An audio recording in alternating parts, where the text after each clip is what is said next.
ओम नमो भगवती वासुदेवाय नमो। नमस्कार बंधुगण आपण मानकु आम यूट्यूब चैनल को स्वागत।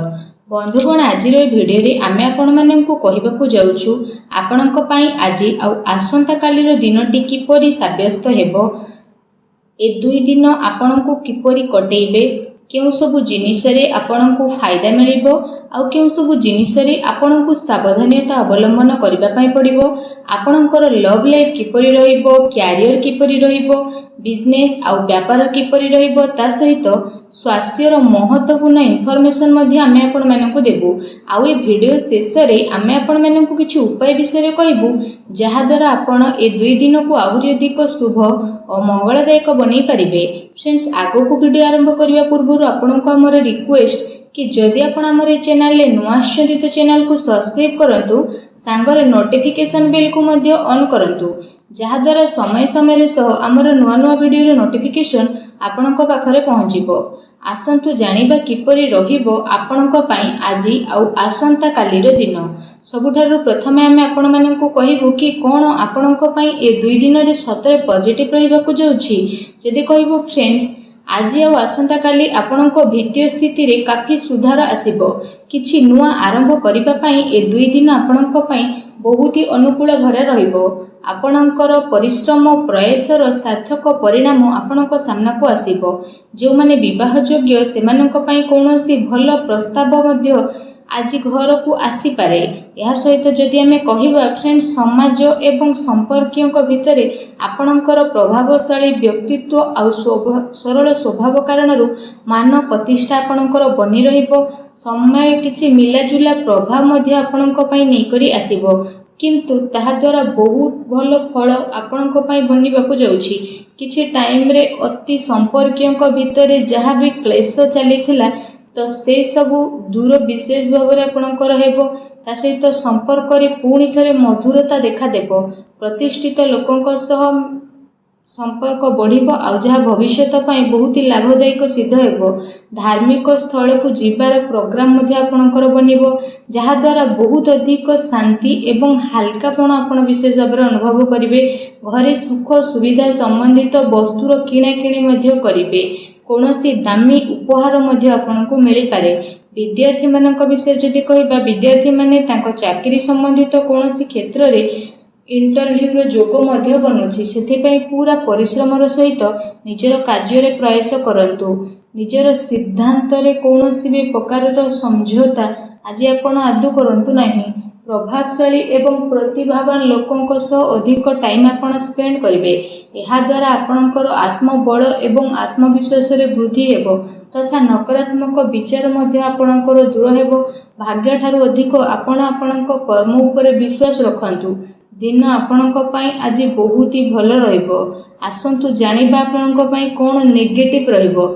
जदि कहबा कोनोसी पारिवारिक कथावार्ता को नै भाई भौणी भितर लड़ाई झगड़ा होई पारे। घरर वृद्ध लोकों द्वारा सम्मान को खराब हेबाटू आपण बंचई रखंतु। ता सहित धर्म ना रे केही आपणकर नुकसान मध्ये करि पारे, सेथि पई आपण सावधान रहंतु।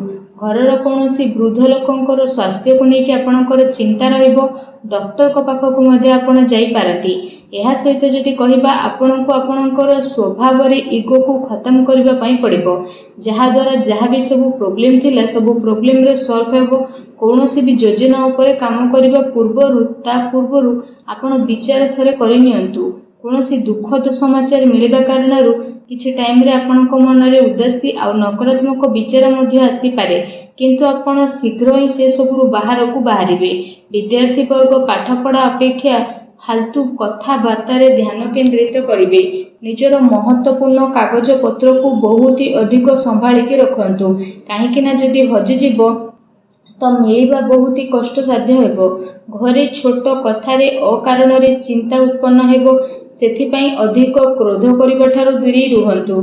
सामाजिक गतिविधि रो अधिक ध्यान न देई कि किछि अति संपर्कीय लोक आपणक उपरे नाराज होई पारंती, किंतु एक कथा उपरे ध्यान न देई आपण आपणकर कर्म उपरे लागि रखंतु। घरर वरिष्ठ लोकंकर मान सम्मान अवश्य बनिकी रखंतु। आसंतु जानिबा आपणकर लव लाइफ किपरि रहिबो। तो जीवन साथींकर भावनार आपण सम्मान करंतु। एहा द्वारा संबंध आहुरी अधिक मजबूत हेबो। ପ୍ରେମ ସମ୍ବନ୍ଧ ଆପଣଙ୍କର ମର୍ଯ୍ୟାଦାପୂର୍ଣ୍ଣ ରହିବ। କୌଣସି ବିପରୀତପୂର୍ଣ୍ଣ ଲିଙ୍ଗୀ ଅଚାନକ ମିଳିବା କାରଣରୁ ଆପଣଙ୍କୁ ଆଶ୍ଚର୍ଯ୍ୟଜନକ ପ୍ରସନ୍ନତା ମଧ୍ୟ ଅନୁଭବ ହେବ। ଘର ପରିବାରର ବାତାବରଣ ବହୁତ ହି ସୁଖଦପୂର୍ଣ୍ଣ ରହିବ। ପତି ପତ୍ନୀଙ୍କ ଆପୋଷିକ ସହଯୋଗ ଆପଣଙ୍କ ଘରେ ସୁଖ ଶାନ୍ତି ବନେଇକି ରଖିବ। ପ୍ରେମ ସମ୍ବନ୍ଧରେ ଆଗକୁ ଆସୁଥିବା ଟାଇମରେ ବିବାହରେ ପରିଣତ ହେବାର ପୂର୍ଣ୍ଣ ରୂପରେ ଯୋଗ ବନୁଛି।